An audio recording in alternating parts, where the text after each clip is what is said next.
Hey guys, I know we're in lockdown, we can't necessarily train together right now. However, we can still train to some extent. So I've created this program for us all to follow along or take bits and pieces that we can use to create our own individual training sessions. So hope you all like it. Let's get into it. Warming up. So obviously for our warm up, we need to get some running done and we need to get our eye in with some shooting. So what we're going to start off with now is some running stuff. I'm on a basketball court near my house. I'm very lucky. So what we're going to do is we're going to start with some running. Now what we're going to be doing is we're going to be doing 8 running side to side on the court, 8 in total. If you are at a basketball court as well, you can run halfway to the baseline or you can run the full court, change it up however much you like. But first off, we're going to be doing up and back at about 15 to 35% running, so just a light jog to get into it. Then we're going to kick it up a little bit. We're going to go into that 45 to 55, still a bit of a nice jog, but not too hard, before increasing that intensity to that 65%, 75% range. And lastly, running up and back at that 85 to 100%, really pushing yourself for those last 2, get that blood running through the legs. After that, we're going to go into some high knees, up and back. Personally, I do up and back high knees and before moving on to the next thing. So I'd do an up and back high knees, an up and back butt kicks, and then I'd go into some opening the gates, all the stuff we do before our games on game day. So remembering those opening the gates, closing the gates, the feeding the chickens, and the sumos that we do, going up and back each time. Now, after that, if you have any personal stretching you need to do before you start your training, your proper stuff, I'd recommend this is where you do it. Personally, before I play any sport or train, I always do some ankle stretches. I broke my ankle twice and I have to roll out my legs and my back because I'm just getting a bit old. So if you've got any stretching like that you need to do, that's where I'd chuck it in right now. Next up, it's time to get our eye in with some shooting. Now we're going to be doing an AIS shooting drill or some form shooting. I've kind of combined the two together. Everyone has a bit of different variation on this. This is what I'm going to tell you guys to do. So we're going to be shooting from the spots which you should be able to see on a graph right now on your screen, if I've done this right. So we're going to go X amount of shots from each spot before moving on to the same spot on the other side. So you'll do 5 shots on the left-hand side at one spot and then 5 shots on the right-hand side at the same spot. You're going to work through this until you get all your shots done.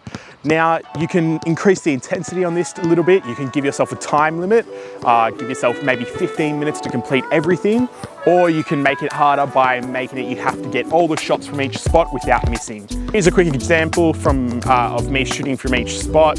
So if you have a sibling, parent or family, another family member who wants to help you out, even a friend to come and train with you, this is where you can get them to help you out by being a rebounder, so that in between each shot you save a bit of time, they get the rebound and give it back to you.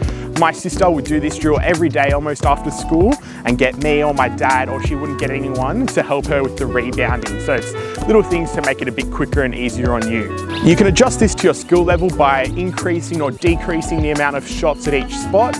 Personally, I wouldn't encourage decreasing the amount of shots at each spot by too much. I'm kind of starting at a baseline level that I think we should all be able to go from before moving on. But if you do need to decrease them at the start a little bit before you increase it as you go on, that's okay. And once you've done that, you're done with your warm-up. So once you've done your running and your AIS shooting, you're done with your warm-up, it's time to get into the real drills. Here are some drills you can do on your own, starting with number 1, around the world. Now this is a drill I created. It's quite simple, but it essentially involves going in a circuit in a circle. So what you're going to do is you're going to be starting at the halfway line, dribbling down with your right hand and performing a layup. Get your rebound, and then you're going to be going to the opposite corner on the court and performing a zigzag dribble back up to the halfway line. Now, whilst you're doing this zigzag dribble, I want you to imagine there's a defender in front of you trying to steal that ball. Once again, if you have a friend or a family member, a sibling or a parent with you, you can get them to be a defender to help you out with this drill. This drill, you can do it in a time limit, so you can say you give yourself 3 minutes to get as many baskets as you can before doing it again on the opposite side, or you could give yourself a set amount of baskets you want to get to before stopping. So you might give yourself, you need to get 15 baskets before you stop, or you could give yourself, like I said, a 3-minute time limit to see how many baskets you can get. Drill 2 are BOS, or rebounding, boxing out and shooting. Now this drill, it's pretty self-explanatory. It's essentially the title of the drill. So in this, what you're going to do is you're going to throw the ball up off a backboard or a wall if you're at home, and you're going to catch your rebound, performing a boxing out whilst you do it, and then you're going to be putting that ball back up for a shot. Now, what you can do is if you have a friend or family member with you, you can get them to throw the ball up, make it a bit more unpredictable on yourself, so you get a rebound off their throw. Or what you can do is change it up by, instead of shooting straight after it, you can look for a pass if you have a family member, or just pass to no one and go get the ball. Or you can do a dribble out like it's a game and you've got a defensive rebound. Drill number 3 is hook shooting. Now this drill, it's quite simple, but it's quite tiresome. So what you're going to be doing is, once again, we're going to be doing layups. So we're going to be starting on that right-hand side of the 3-point line, dribbling in and doing a layup. You're going to try to get your rebound straight after your shot, and run out to the left-hand side 3-point line before running back in and doing a left-hand layup. You're going to repeat that for 60 to 90 seconds. I recommend starting with 60 seconds so you don't tire yourself out too much. You're going to repeat this 3 times, okay? So 60 seconds of layups, and then rest, 60 seconds again, rest 60 seconds, and you're done. Now, to increase the intensity of this drill, you can swap your layups around. So you can go right hand, then left hand, and then you might try a reverse layup with your right hand and a reverse layup with your left hand. A power layup as well, or even just a floater shot. So add different types of layups in. I'll give a few examples of them in case you don't know their names, so you can do the same as well. Last drill, drill number 4 is bin shooting. Now, this is a pretty simple drill. Once again, all of these are quite simple. Once you see them, you'll understand what you're doing. Bin shooting involves starting nice and close to the basket. You can get a bin or another object with you, a chair, etc. I've got today a big box from my home gym that I am going to be using, and you essentially put it in front of you, and you're going to pretend that's a defender, and you're going to be working on your pivoting and a dribble before taking that shot. So it's like there's a defender in front of you, you've got a rebound or a pass in nice and close, and you're practicing that shot with the defender in front of you. If you have a family member with you or a friend, once again, you can sub them in for the box or object that you use to make it a bit more difficult. If you can't bring an object with you, or you don't have a friend with you, that's fine. You can do it with imaginary object, but I think having something there works quite well.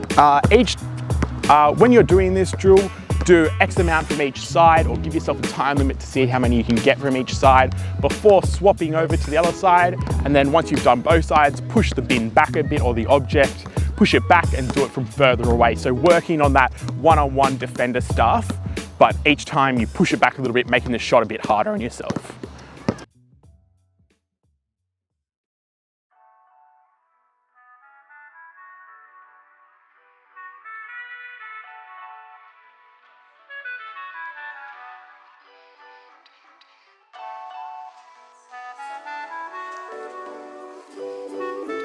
Cool down. So once you've done your warm up, you've done these 4 drills, it's time for a cool down.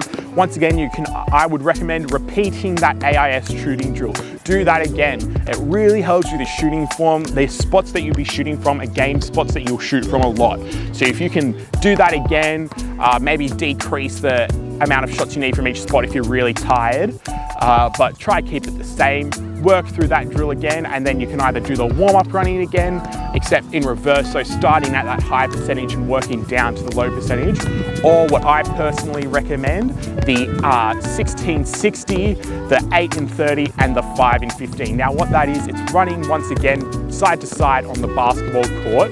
You're going to try and get 16 times up and back along the side of the basketball court in 60 seconds.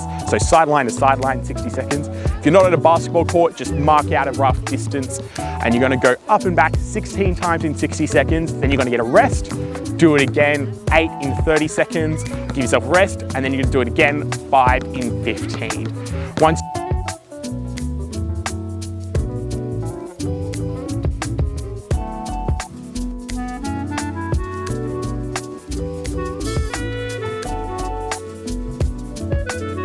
Thanks, guys.